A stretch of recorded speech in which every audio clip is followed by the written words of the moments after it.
Great. So I'm really excited that we have everyone here tonight. I'm Brian Levine.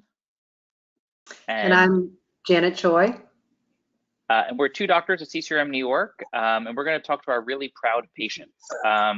This is, for both of us, our first time getting to see their babies, and the fruits of their labor and their hard work. And we're going to have just an open and honest conversation about their path to parenthood.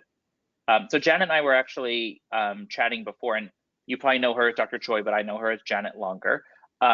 So Janet and I were chatting before about really trying to make this an informal conversation with Sharon and Mike and Alissa and Stephen.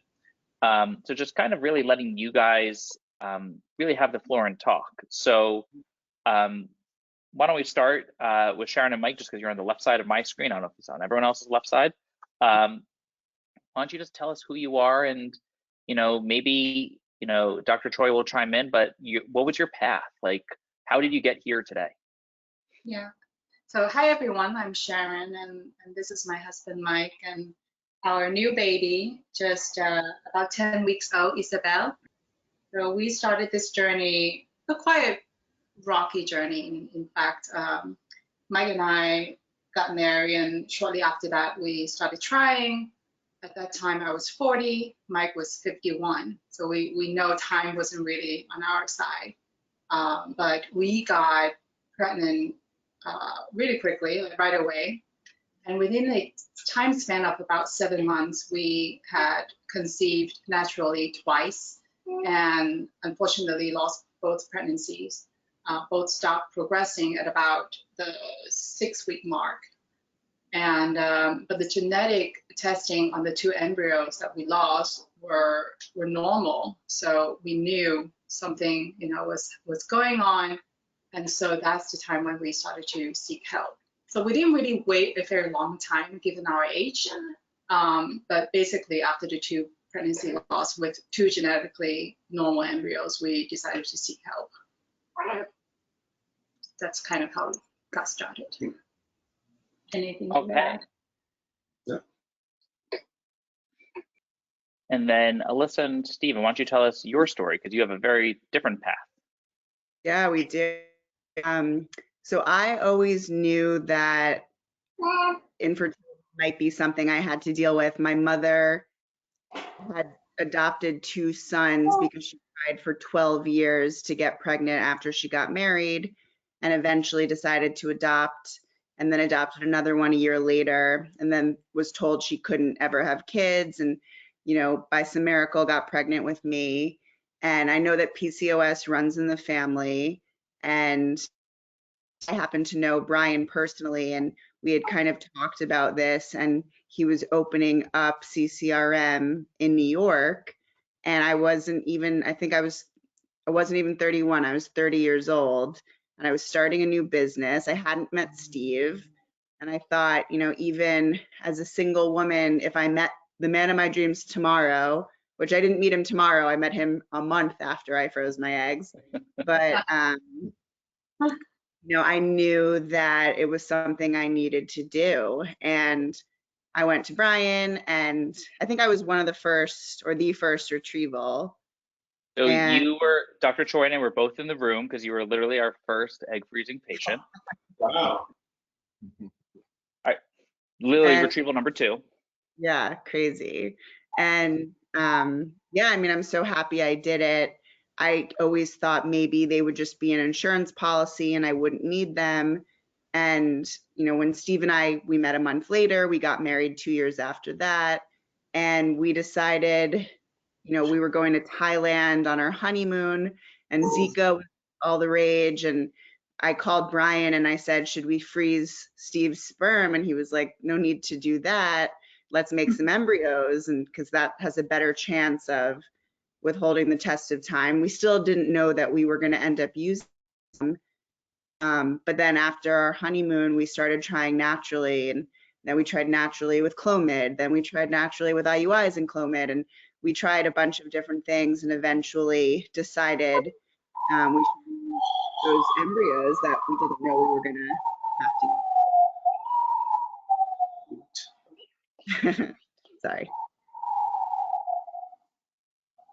Okay, so Janet, why don't you, I'll pass the mic to you. I pass my daughter off to my wife.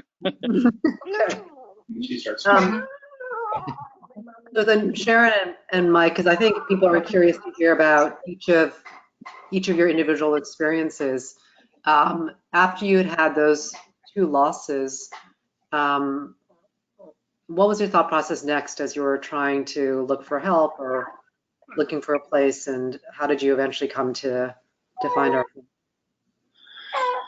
Yeah, we'll see if you can hear me. I might have competition here.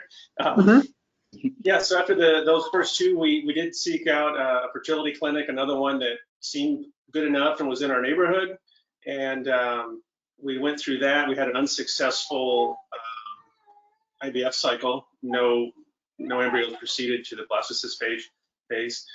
And as we were looking to set up the next cycle, we just started feeling like we just didn't have a good feeling about it. They didn't feel like they were on top of all the details. So Sharon did a whole bunch of research, kind of nationwide, the various sites that report fertility results and things. And we found our way. We decided, frankly, just to go to the top of the list, the best possible chance. And so that took us, by our judgment, to CCRM. And I'll just elaborate a little further with you, Dr. Choi. We talked about all the things and like, okay, what could possibly not be working here? And of all the multiple tests, even endometriosis came up as a possibility as an indicator, but absolutely 0 symptoms on Sharon's part from what we thought. Yeah, that was a huge surprise. Yeah, so that the lab test results for that came up with that, and we did the appropriate preemptive measures before the next IVF cycle, and everything worked. But just yeah, I mean, maybe I went beyond the question there, but we after we showed up in your facility and working with you specifically, we just felt like everything's being covered. You're thoughtful. You're explaining your thought processes, and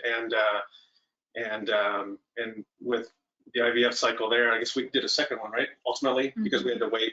But good embryos, and the first one worked very well. Thank goodness. Sharon, I still remember meeting you for the first time. You were so well organized. You had your questions and you've done your research, which makes it easier sometimes when we're trying to help take care of patients. And I'm so thankful that the first transfer worked with that really good quality embryo, right?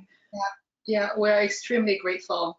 It's the first place. I mean, it was quite devastating, you know, because we were really working against time. At least that's the way I felt.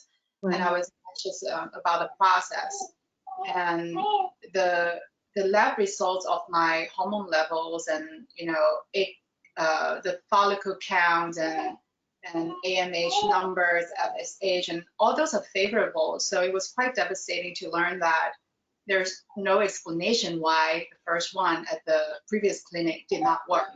So you know, I said we scoured the sources available, the resources available online, and eventually decided to come to CCRM.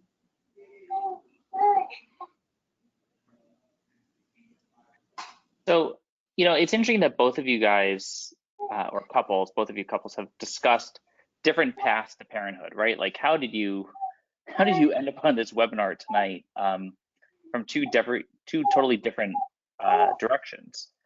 I'm actually going to ask a question to Janet, which is, in your experience, why do you think we hear this story of, I went somewhere else and then I came to CCRM and I had luck? Like, what is this that Sharon and Mike are kind of hinting at?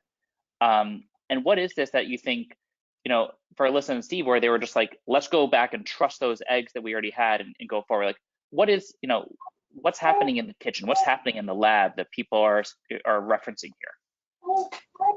So I always tell patients when I meet them, when they come to us from other places, that fortunately there are lots of very good doctors out in the world there, and luckily within New York, even more because there's such a high concentration.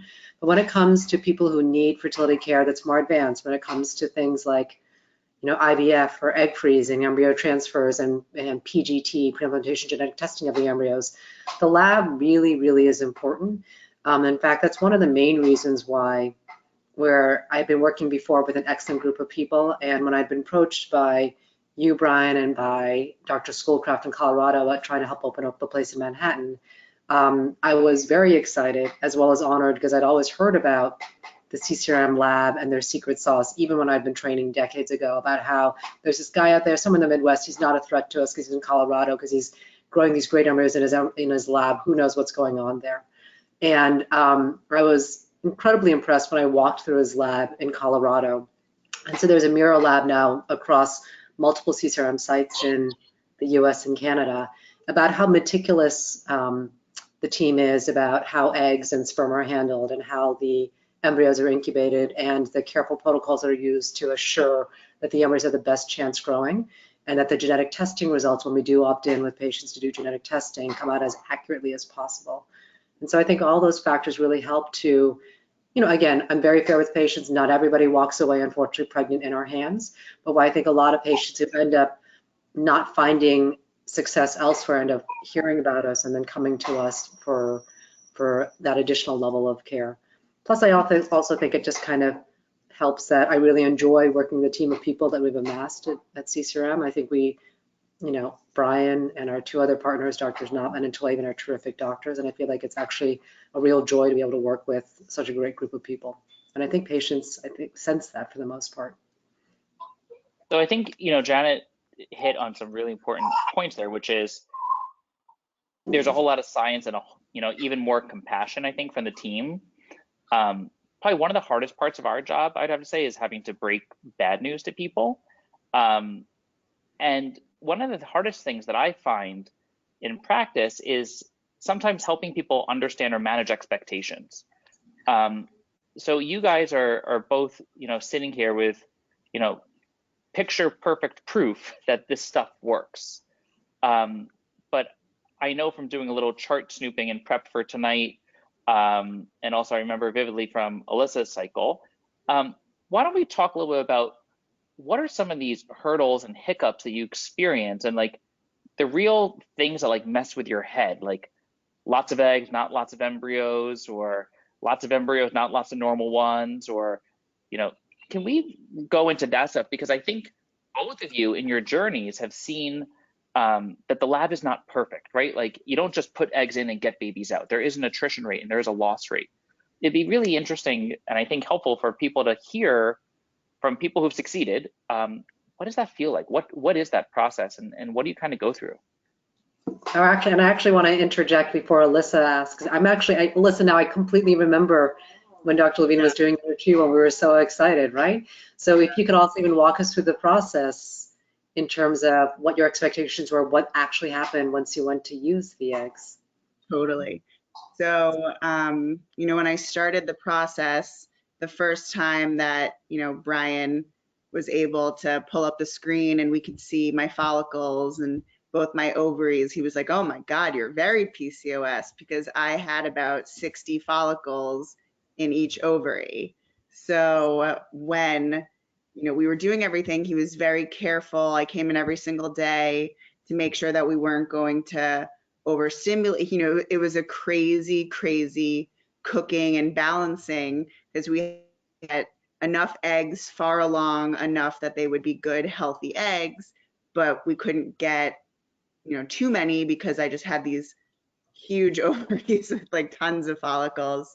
So it was, it was very crazy. I remember one day I went in on like a Saturday and Dr. Choi was there, and one of my ovaries had gotten so big and heavy that it had kind of fallen back into my pelvis. And we weren't sure that we were even going to be able to retrieve those eggs. And you kind of feel like, oh my God, I'm growing these things, and now we're not going to even have access to half of them. And that ended up not being the case, because, you guys are so good. When you did the retrieval, you were able to get in there. But, you see all of these little follicles and you see them growing on the screen every day. And you're like, cool, I have 120 eggs in there. And then you open them and you realize you have 12 eggs in there, and maybe they're not all good. And, so we have to test them. And I'm just so grateful that I happened to start talking to Brian one night when we were out socially, because he even got this on my radar. And I was living in California at the time, and I did look into, I was like, I'm going to fly home and stay with my mother to, freeze my eggs, but CCRM had the reputation, Dr. Schoolhouse. I knew Brian. I knew once I went in with my dad and saw the facilities and saw what it was, I was like, oh, this is definitely where I want to do it. So, your expectations, you have to, and I didn't have friends to talk to who had gone through this process. I was 30. Not many of my friends had done it. Now I literally, if I run into a 22, go freeze your eggs. Nice to meet you, but freeze your eggs. So I just think that I didn't know what to expect. And, there are disappointments, and they definitely managed my expectations, and we talked about it. So it wasn't just like a huge shock one day, but, there's a lot of emotional ups and downs through the process because you're so excited, you're scared, you're nervous, you don't know what's happening, and you just kind of hope to get some good results.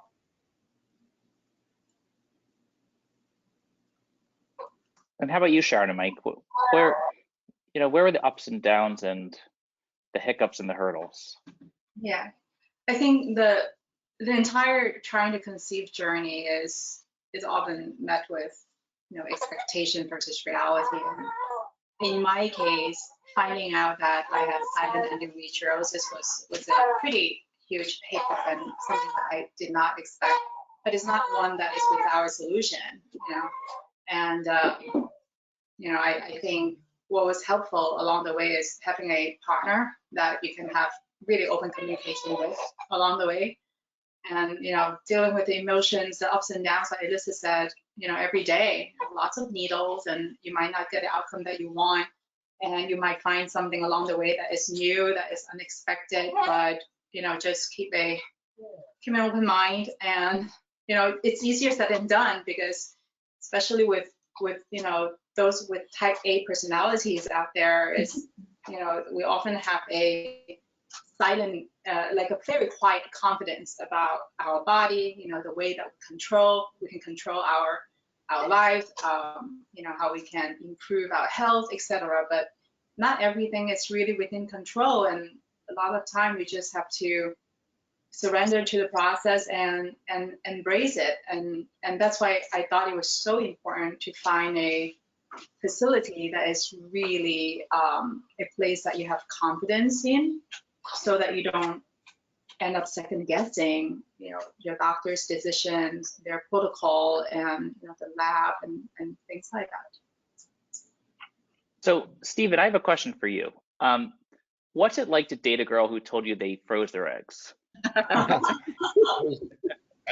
was like impressed by it because I knew she was like very into her career, and I was impressed that she kind of thought about that aspect of her life too. And I didn't realize how quickly, like, she told me about it, but I didn't realize how recent it was until like we got further along. I had to like mentally think, like, because I remember during the stimulation, Brian being like, you don't want to be sleeping with anyone right now because you can. And so afterwards, I was like, does that still apply? Because I really met him right after.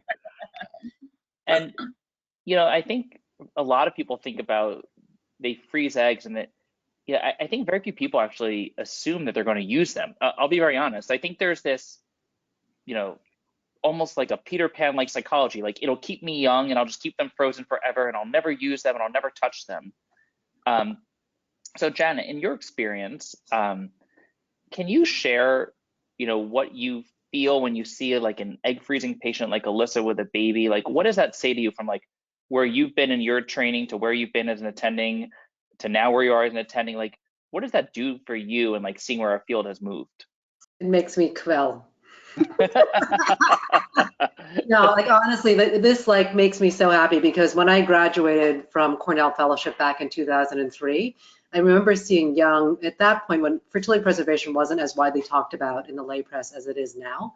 And I think part of it has to do with, as I tell patients, eggs are very fickle, and unlike sperm, unlike embryos, which we've been freezing successfully for decades, they survive 99% of the time in a good lab. Even if you've frozen sperm and embryos for 10 years, they do fine. Eggs, because they're so heavy with water are really hard to freeze. It's taken over like 60 years of research to figure out how to freeze eggs. And even so, I always start off when I see even my newer patients now are coming in to freeze eggs, it's still not a guarantee of a baby waiting for you in the freezer, because eggs are kind of the dark horse. They're very unpredictable. Sometimes they survive well and they create embryos, and sometimes they don't. And yes, it's actually beneficial, and the odds are better that the eggs will work when a woman is younger, like in her younger 30s, late 20s, mid 30s, freezing eggs. But again, it's hard to predict. So back in 2003, when I started to see patients, usually what we would steer, typically it would be a breast cancer patient who was told, listen, you're going to be menopausal in like 2 years. You better talk to your doctor about freezing something. I would talk to them about egg freezing, but I'd be like, I'll be really honest, I don't know how well these eggs are going to survive. Do you want to think about creating embryos with donor sperm, even though you're single? Because I can tell you embryos will give you a better shot. Like, that's the kind of conversation I had back then. And then fast forward now, in the past 10 years, there have been so many advancements in the lab. And I think, again, Schoolcraft and his team in Colorado are really at the forefront in terms of learning the best techniques for vitrification and egg freezing. Like, he sent a team out to Japan to like perfect the freezing process. And now hearing stories about women who actually were able to freeze their eggs and actually get a baby from it, to me, it's just amazing and like heartwarming, and it makes me feel very confident in our field and the science and the technology, right? I want to just kind of go back to what Sharon was saying though earlier about how difficult it can be going through this process, especially for someone who's type A, because I feel like, Brian, you and I and our partners all end up, since we work in Manhattan, seeing a lot of highly accomplished women who are used to having total control over their lives. And this whole fertility thing just throws them for a loop. So the fact that, if you do have somebody in your life, whether it's a partner or a good friend or family member or a therapist there to kind of coach you through it as like an extra support system, it's super important. So I really do think, and I remember Sharon, like taking care of you, like Mike was there every step of the way. It doesn't make it easier. It's definitely a painful process to have to go through, not knowing what the outcome is going to be, but I think it makes it more bearable, right? Definitely, yeah. Kind of what Sharon was saying, that balancing the control factor and the surrender, and I've had to do it all along the way, all the way into now raising a child. Kind of what's the phrase, do your best and forget the rest, or do your best and surrender to the rest. And this conception, parenting, it's all this wild nature thing. And just like everything else, from dating all the way up to conception, we have technical information we can use and apply to influence outcomes. But that's a big part of it, and makes everything a lot more enjoyable, and just relieves the burden to recognize that part. Like, okay, there's certain things we can do, but then it's the universe or whatever else is in charge gets the final say, and important to remember, I think. I think that helps. Alissa and Stephen, do you guys want to share a little bit more about what makes your path a little bit different than most? And maybe even explain the picture that's on the flyer that was used for this, and why you guys are standing where you are. And So kind of go through that a little bit. In the picture, we're standing with a 3-day-old in front of an airplane, which can seem very confusing to many people. But it's because we got our embryos from you guys, and then I mentioned before, we tried to have babies naturally. I'm out in Los Angeles now, and I just couldn't get to New York. Otherwise, I would have gone right back to CCRM. But I did go to other fertility clinics, and I tried a bunch of different ways, and we got to so many failed attempts that we started talking about doing IVF again. And as a 35-year-old, just time had passed, and we had these 2 healthy eggs in New York and 1 less healthy, but we had 3 total embryos. And when it came to, I also am a Virgo type A, also kind of a little bit of a math statistics person. And when I just thought about the statistics, putting the embryo in me just seemed like not a good bet after you know, all the failed experiences that we had had. And so I looked into surrogacy, and I actually reached out to a friend who had gone to CCRM in New York, and she had tried over and over and over. And I mean, when we had a phone call and I was listening to her losses and the amount of times she had done stuff, I couldn't believe, you know, I was like, I don't even have anything to complain about. Like, this is incredible. Like, I can't even believe she put her body through this so many times. But she had her first son and just had her second son a year ago via surrogacy. So, you know, surrogacy at that point wasn't even legal in New York when I started looking into this. And she pointed me to a company called Conceivabilities, and I called Brian and I said, what's up with this company? And, you know, do you know anyone there? And he, of course, referred me and got me in direct contact with them.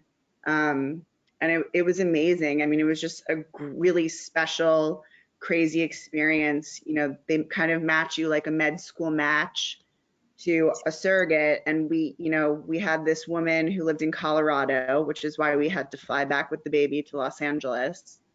And her wife were matched with us, and they came to CCRM works with OC Fertility. So we had to ship our embryos, which Brian and all of CCRM oversaw. You know, that's a scary process because you're worried something can happen shipping them across the country. So they made sure that they got to California very safe. And then Brian, you know, so many of my friends have now gotten pregnant at CCRM in New York, and they've always said no one can do a transfer like the doctors at CCRM in New York. So I was like, I can't go to New York because it's not legal in New York with the surrogate. What do I do? And so there was a doctor who works with CCRM New York at OC Fertility, and Brian said if it wasn't going to be them, this is who he would have do it. And she did it, and our surrogate got pregnant on the first try. The transfer took. And, you know, surrogacy is also an emotional experience for, you know, probably for both parents, but definitely for me. You know, you're not carrying your own baby and you're watching it grow, and you can't control, you know, again, talking about control, you can't control what she's eating, what she's doing, you know, my surrogate got COVID, of course, like just add to the stress. So, yeah, so it's, you know, it's quite an experience, but I think a lot of what it taught me, again, is just, you know, if you want a family, and if that's what you want and what you're doing, there's a lot of ways to make it happen. And there's a lot of ways science will help you make it happen. So we're very, very lucky and grateful, you know, to you guys and to my surrogate, for sure. It's story. You know, the good part of our job, I think Jenna and I both say, is like we still get goosebumps when you hear, you know, patient stories, because you think about, like, it's pretty freaking awesome that we're at a state where, you know, our medicine and our science and our technology can really, like, you know, do things that biology naturally is not doing. If you guys were to share, because right now, just to give you a heads up, we have like 15 or 16 participants on right now, and, you know, there's been a bunch in and out. But, you know, imagine that you could reach out to them. Sharon and Mike, why don't you share with us, what's your advice for the couple that's, you know, scared to take that first step of going to seek help, right? Because you talked about that before, you know, trying your own and then going to a clinic where it didn't work out, and, you know, then pivoting. But why don't you talk about, like, to them, if you were to tell them, like, what's your advice about getting started? Yeah, I would say just not be afraid to seek help. Don't be embarrassed by it. You know, don't question or judge yourself like, oh, something is wrong with my body, things like that. Because even with my 2 miscarriages, I realized, you know, after talking to people within my circle, even with male colleagues, I realized how common it is to have miscarriages and to have fertility challenges. So for us, you know, with our journey, because we didn't, like I said before, we didn't have a lot of time. We didn't want to wait too long. So we kind of set a time frame for us. Like, yeah, we're going to try, for 6 months and see if we will be successful. If not, then we're going to seek help. So that's kind of the path that we went with. Yeah, I would say if you're starting to have concerns, go find the best clinic you can and ask some questions with professionals right in front of you, rather than necessarily Google MD or something. Yeah. So then you at least have the information to start with, and then I guess all along the way, be open to exploring kind of the emotional subterranean or the expectations we all have about how it's supposed to be or not. Women have their stuff, men have their stuff, and it's not always that obvious. We were joking about when we were thinking about the kinds of questions that would come up and talking through them. I find myself saying, "Hey, we got pregnant right away both times." And yourself saying, "Hey, but in my numbers, my follicle counts and all my labs are awesome." I've said my part 3 times, so I get that. But beneath that, down the road is, I have a thing I acknowledge somewhere along the way. I always said trust nature, but I always felt like, if it's not working the natural way, should we be doing this? Is something not right? All the way up through the way we delivered and our expectations about child delivery.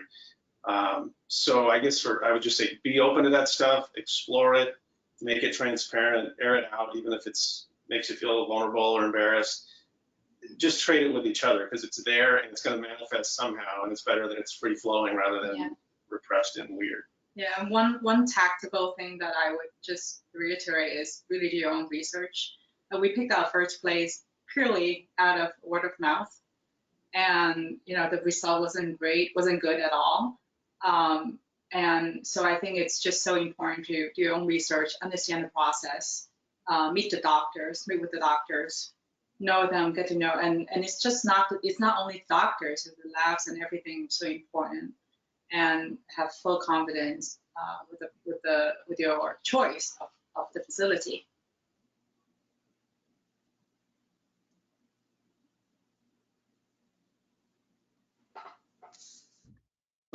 So Alissa and Stephen, how about you guys? So why don't you share a little bit, and Alissa, I remember vividly your mother's fabulous glasses whenever she would come to your visits. But why don't you just share what Sharon and Mike were kind of hinting at, which is the support that's needed, right? Like Mike really hit on that before, which is the support. Because I think, you woke up from your retrieval and you're like, wait, 12? Like, where's the other 48 behind it? Because you said there's 120 and I expect at least 60. Why don't you talk about what that support network is? And kind of, and Stephen, you feel free to chime in also of, during the surrogacy process, what was that support for each other when, like, is that transfer going to work? Do you think she's feeling something? Did she tell us that she feels something? Because you guys were very close with your surrogate as well. Yeah, we were. The whole process is nerve-wracking, and I was really lucky. My parents' generation, you don't talk about miscarriages, you don't talk about IVF and infertility. I mean, my parents adopted 2 boys and clearly had a 12-year struggle, and my mom was too embarrassed to ever try IVF. She did some shots, like some hormone shots or whatever they had at the time. But it was taboo. It wasn't normalized. And I think one of the biggest things that's important to me, and I use my social media for my business, but I always make sure to include, anytime I can, normalizing IVF and egg freezing and surrogacy, or just any type of way that you can take control way of your future and take advantage of science and care. And so, my parents at first were a little confused, and then my dad weirdly came around even quicker than my, fabulous glasses wearing mother, because he's, such a science geek that he really understood it pretty quickly after one meeting with Brian.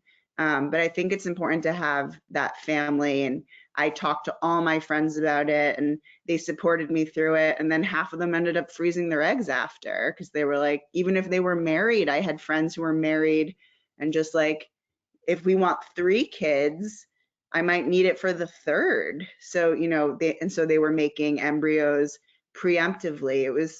It's just a conversation that we're now forcing people to have. And the bigger the support system, the more support you have personally, but also the more normalized it'll be when you continue to talk to people. Yeah, I think it's really helpful that people are talking about this more readily on Instagram, like in other modalities of social media, to people, so people like realize that unlike your mother when she was suffering her own infertility struggles privately, that it's nothing to be embarrassed about, that it's actually a relatively common problem. This is National Infertility Awareness Week, and so you see all these stats, 1 in 8 couples will have infertility, but those infertility rates actually definitely jump up, especially as a woman gets relatively older. So it's not an uncommon problem. And I think, fortunately, what's also helpful to understand is that, you know, I think there's this growing recognition that there are different ways of having families, with a gestational carrier, with a sperm donor, as a single parent, or, you know, donor egg, and there's not like only like one proper way to have a family anymore, right?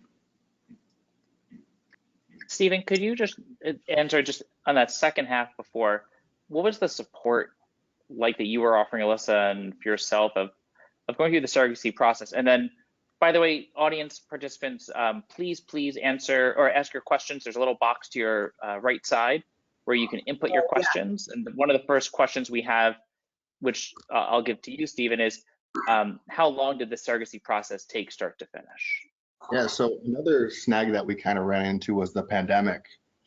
So when we first contacted conceivabilities, it took a few months for them to kind of come back with the surrogate match for us. Yeah.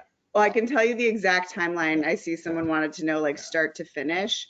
And 2 of my friends who had used them under a normal circumstances from start to finish, it was 12 months. From reaching out to them to having the baby was between 12 and 15 months on average.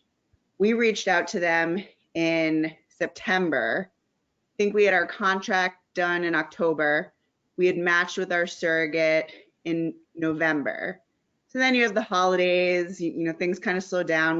We're doing testing to make sure the surrogate is healthy and her uterus is a hospitable place for the embryo. We were scheduled for our transfer in March of 2020. Very fun time to have a transfer scheduled. So that didn't happen, and our transfer wasn't until July 6th of 2020. So, I would say it probably would have been 12 months, but it was 1.5 years for us because of the pandemic. Yeah, and we definitely felt lucky that we were able to get it done in July, because it didn't seem like that at all. Yeah, you know, someone like Sharon would have been, you know, a priority. You want to have people who are doing their IVF on themselves when they first started reopening the clinics, and they weren't looking to do surrogacy implantations immediately. So we had to wait a little bit too. Sorry, Stephen, not to pick on you, but I'm going to go back to you again, though. So the emotional support side of going through surrogacy, what is that? And what is that emotional side of it? Yeah, I mean, it's just very trying, because it's just very unknown, and almost everything's out of your control. You have to trust the person that you've kind of picked, and you really don't know that person that well. And especially during COVID, we were only able to meet via Zoom, you know, once. You know, normally like you'd meet in person, and you know, there's a lot more. And we couldn't be necessarily that involved. Like we couldn't go to appointments that we normally would be able to go to and stuff. So that made it hard. Fortunately for Alissa, with her own network, she has a lot of people that have kind of used surrogates. So that was great to have a lot of our, like, you know, peers just be able to like let us know what to expect, or have worst like case scenarios happen to them, and like be able to, you know, talk us through it, like having surrogates fail drug tests, or different things like that can, you don't even think of, could pop up. But it's really all about open communication and just kind of dealing with the daily hurdles that would come up. If the surrogate's not feeling well, like, what does that mean for the baby? And we just have to like talk about it, and Yeah, we definitely had to lean on each other a lot, because something's going on over there, and we're just sitting here like, Yeah. what are we gonna do? But like, you can't, normally during an IVF transfer, you guys are being, supportive or stressed, you're going through this 2-week wait period together, which everyone knows about, the dreaded 2-week wait. And we're sitting here, and you can't be like, we can't ask her how she feels. We don't want to add any pressure. We can't, like, it's this person, and we're just sitting here being, crazy and leaning on each other. But I think it brought us closer, and, it definitely forces you as a couple to communicate and to get on the same page. And you're about to be parents, which I don't know why Brian didn't tell me throughout this whole process, but that's really, really hard. To be a parent is really, really hard. But, it's worth it. And you're a little bit more prepared having gone through this process with someone. And then Mike, I'll just pick on you because you're the other guy here. Could you tell us what's transfer day like being the guy? On transfer day, you say? Yep. That's right. Yeah, what's it like being the partner on transfer day? Yeah, I don't know. Transfer day to me that one didn't jump out at me as a particularly emotional day for either of us. I guess we just trusted that everything was set. We had picked the embryo, and yeah, maybe I didn't have a very good answer on that one, but we just trusted the process. For me, did you feel it like transfer days especially? No, I think Dr. Choi actually put it quite accurately about a transfer day. You had said that it's anticlimactic. Right. I think that's why it didn't really jump out to you as It was pretty neat when we saw that. I guess I don't remember seeing it. Must have been the video afterwards, but the actual little thing on that we could see taking place. But yeah, by that time we had been through so much. Again, it was maybe moderated expectations, and we were going to give it the number of days before we saw if it took. So Just that's what I was hoping. Just to add on to that, in terms of, given the history that you'd had of having had 2 miscarriages, once you learned that you were pregnant, what were your emotions or reactions at that point? Was it pure elation? Was it anxiety? Like, was it, I can't like even think about it right now. I won't let myself think about it given what happened. I mean, how did the 2 feel? I think it was all of it. Mm-hmm. I mean, before we even came into the office to confirm the pregnancy, I bought all these strips from Amazon, and I was peeing on it every day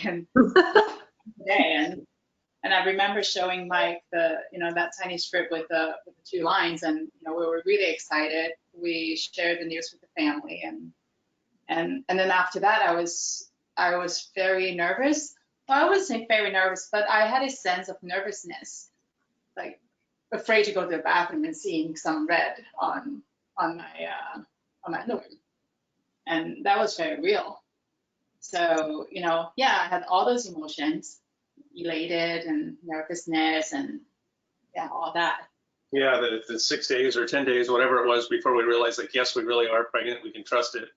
And then the timeline in my head was, well, okay, let's see if we get past 6 weeks this time. And then it was 7 and 8. Okay, this is good. And I don't think I was negative or overly trying to protect ourselves or myself or Sharon, but we just kept saying, we don't know how this is going to go.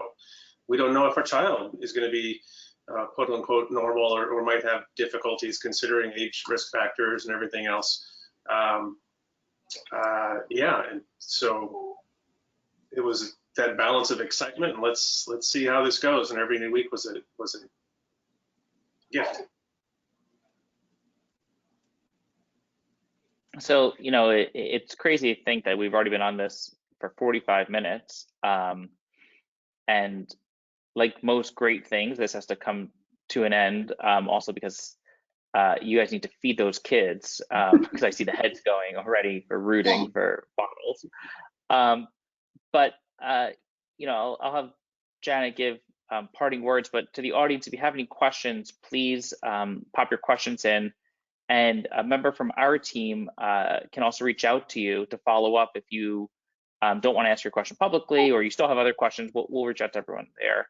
But you know, Janet, why don't you give some summary words and sage wisdom, and then of course we'll wrap up with hearing from the 4 of you guys. Well, I should actually say the 6 of you guys on the screen. So I don't know if I have any sage wisdom to impart, but I just wanted to say again to Alissa and Steve and Sharon and Mike for joining us. I know you're in the throes of newborn care, for spending the time to talk with us and to share your experiences with the audience at large today and in the future, because I think it really helps to hear about all the different kinds of ways people, like, you know, have to trail in terms of getting to the point of having a child, and actually hearing that it is quite possible, even when it seems in the beginning that it's impossible. So again, thank you to the 6 of you.